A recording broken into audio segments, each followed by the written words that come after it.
कशाला? इकडची सरकार लोकांची मदत करण्याला, इकडची सरकार शेतकऱ्यांची पाठराखण करायला, इकडची सरकार शेतकऱ्यांचं नुकसान झालं तर ते नुकसानाची भरपाई करायला, इकडची सरकार शेतकऱ्यांची विमा माफ करायला, इकडची सरकार शेतकऱ्यांना बियाणं वाटप करायला, आणि इकडची सरकार शेतकऱ्यांचं आत्महत्या होऊ नये म्हणून शेतकऱ्यांची मदत करून शेतकऱ्याला स्वतःच्या पायावरती उभं राहायला मदत करायला. आणि जर सरकारला ही कामं करता नसेल, जर सरकारला शेतकऱ्यांची मदत करता नसेल, आणि जर शेतकऱ्यांना मदतीची एक हात इकडच्या सरकारकडनं नसेल मिळत, तर मी हे म्हणतो की इकडच्या मुख्यमंत्र्याला आणि त्यांच्या दोन्ही उपमुख्यमंत्र्यांना तातडीने राजीनामा द्यावा, ही मागणी वंचित बहुजन आघाडी करते. आणि हेच बोलत असताना एक आपल्या सर्वांना समजून घेतलं पाहिजे की इकडे नेते येतात आणि धर्माच्या नावावर, जातीच्या नावावरती आपल्याला वाटायचा प्रयत्न करतात, आणि आपल्याला काय येऊन म्हणतात की यहाँ के हिंदू खतरे में है, यहाँ के हिंदू खतरे में है. ऐकलं असेल आपण सर्वांनी की हिंदू खतरे में. आता पुढच्या वेळेस जर कोणी येऊन म्हटलं की हिंदू खतरे में है, तर त्याला म्हणायचं हो आम्ही मान्य करतो हिंदू खतरे में है, कारण हिंदू खतरे में है कारण तो शेतकरी. जो मुसलमान आहे तो पण खतऱ्यामध्ये आहे कारण तो पण शेतकरी. जो बौद्ध आहे तो पण खतऱ्यामध्ये कारण तो शेतकरी. आणि जोपर्यंत ही लोक सत्तेमध्ये आहेत तोपर्यंत इकडचा किसान हा खतरेमध्ये आहे, हे आपण समजून घेतलं पाहिजे.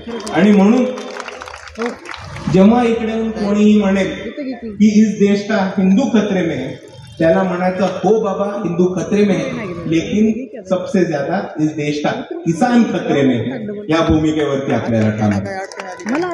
आणि मित्रांनो, हेच बोलत असताना मला आपल्या सर्वांना सांगायचं की जेव्हा पुराची परिस्थिती आली होती, जेव्हा अतिवृष्टी झाली होती, तेव्हा आपल्या सर्वांसाठी आमदार आले होते का भेटायला? खासदार आले होते भेटायला? साधे जिल्हा परिषदचे सदस्य तरी आले होते का आपल्यापर्यंत? नाही. जर या पावसाच्या परिस्थितीमध्ये, जर या पुराच्या परिस्थितीमध्ये कोण आपल्या सर्वांना भेटायला आला असेल, कोण मदतीला आला असेल, जर लोकांच्या घरोघरी जाऊन, तांड्यावरती जाऊन, पाड्यावरती जाऊन, वस्तीवरती जाऊन, गावामध्ये जाऊन लोकांची माहिती संकलित केली असेल, ती माहिती नोंद करून इकडच्या शासनाला दिली असेल आणि त्या शासनाला लोकांची मदत करायला भाग पडला असेल, तर ते फक्त आणि फक्त वंचित बहुजन आघाडीचे कार्यकर्ते, ते अधिक कोणी नाही. आणि ह्याच गोष्टीवरती मी म्हणतो की वंचित बहुजन आघाडी हा पक्ष गोरगरिबांसाठी, कष्टकऱ्यांसाठी, शेतकऱ्यांसाठी, दलितांसाठी, मुसलमानांसाठी, आदिवासींसाठी, बहुजनांसाठी, सर्वांसाठी लढणारा पक्ष हा वंचित बहुजन आघाडी आहे, लढवय्यांचा पक्ष आहे.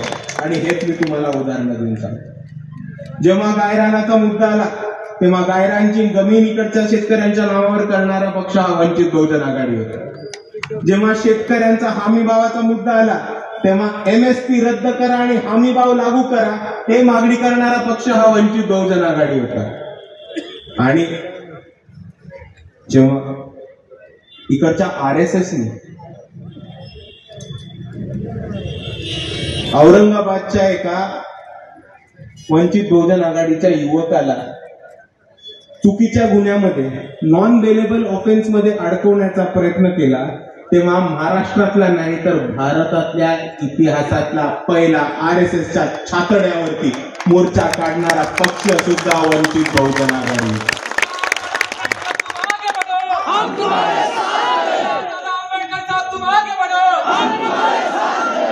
70 वर्ष इकडचे इतर पक्ष सत्तेमध्ये होते.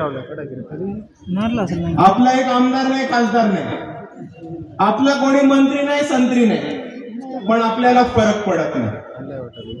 हा पक्ष लढवय्या लोकांचा आहे. आमदार खासदारांनी त्यांचे खिसे भरू, आम्हाला फरक पडत नाही. हा पक्ष लढणाऱ्या लोकांचा आहे. आमदार नसला, खासदार नसला, मंत्री नसला, संत्री नसला, काही फरक पडत नाही. मोर्चा काढायचा तर काढणार, दणक्यात काढणार आणि वंचितचा दणका देऊन काढणार. हा पक्ष वंचित बहुजन आघाडी. आणि हाच मोर्चा काढल्यानंतर पुढे काय झालं हे आपण सर्वांनी समजून घेतलं पाहिजे.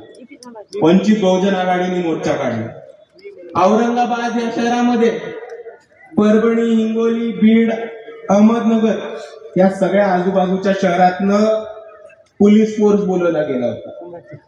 औरंगाबादचा अख्खा फोर्स हा जमिनीवरती उतरवला गेला होता. 30,000चा task force, special commando force, quick response team, SRPF, CRPF या सगळ्या जवानांना वंचित बहुजन आघाडीनी मोर्चा काढू नये याच्यासाठी सगळ्यांना औरंगाबादमध्ये उतरवलं होतं. पण तरी वंचित बहुजन आघाडीने हिंमत केली.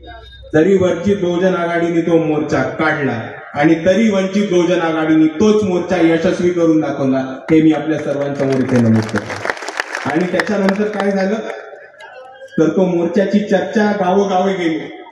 त्या मोर्चाची चर्चा भारताच्या देशामध्ये, त्या भारताच्या कानाकोपऱ्यामध्ये गेली. आणि तशीच या मोर्चाची चर्चा आपल्या उमरीमध्ये सुद्धा झालेली. आणि आपल्याच उमरीमध्ये आपल्या 2 पोरांनी त्या मोर्चाचे स्टेटस ठेवले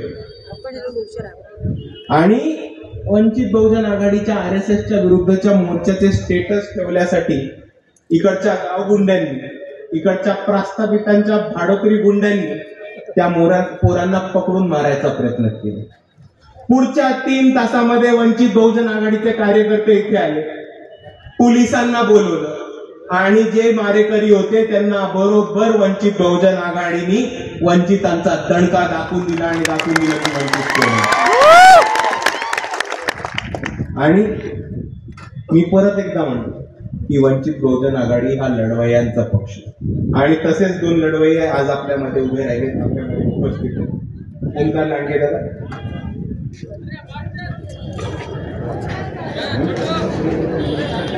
ओंकार लांडगे आणि संतोष लांडगे हे 2 लोक आपल्या बरोबर उभे. हीच ती 2 पोरं होती ज्यांना RSSच्या लोकांनी, भाडोत्री गुंड्यांनी इकडे मारण्याचा प्रयत्न केला.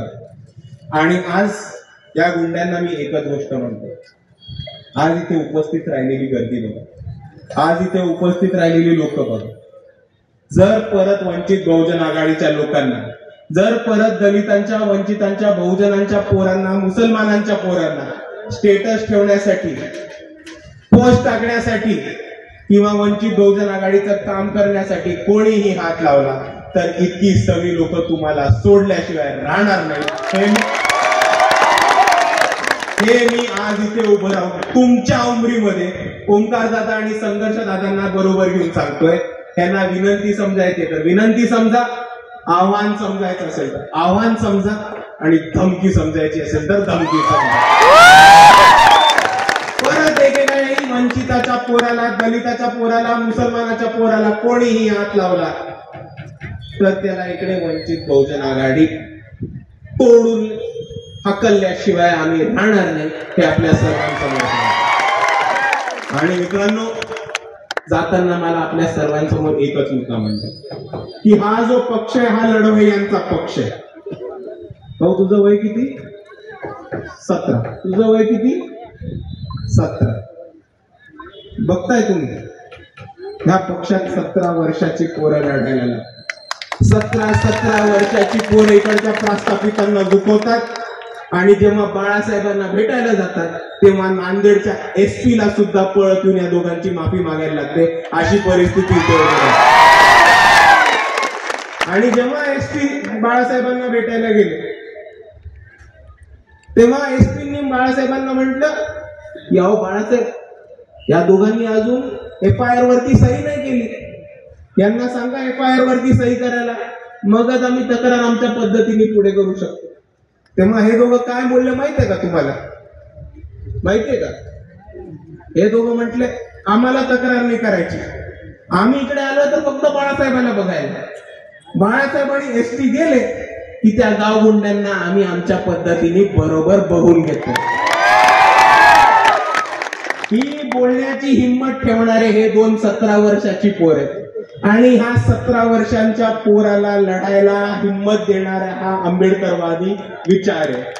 आणि म्हणून मी आपल्या सर्वांना परत एकदा म्हणतो की हा लढवय्यांचा पक्ष आहे, हा लढणाऱ्यांचा पक्ष आहे, हा मार खाणाऱ्यांचा नाही, हा तोडणाऱ्यांचा पक्ष आहे. आणि येणाऱ्या निवडणुकीमध्ये प्रस्थापित असो, RSS असो, भाजप असो, त्यांची गुंडे असो, अर्धे चट्टीवाले असो, धारकरीवाले असो, कोणी समोर आलं तर त्यांना तोडल्याशिवाय राहणार नाही. त्या निवडणुकीत फक्त आणि फक्त आपली साथ पाहिजे. एवढं म्हणून मी माझे 2 शब्द थांबवतो. सर्वांना माझा जय भीम, जय संविधान.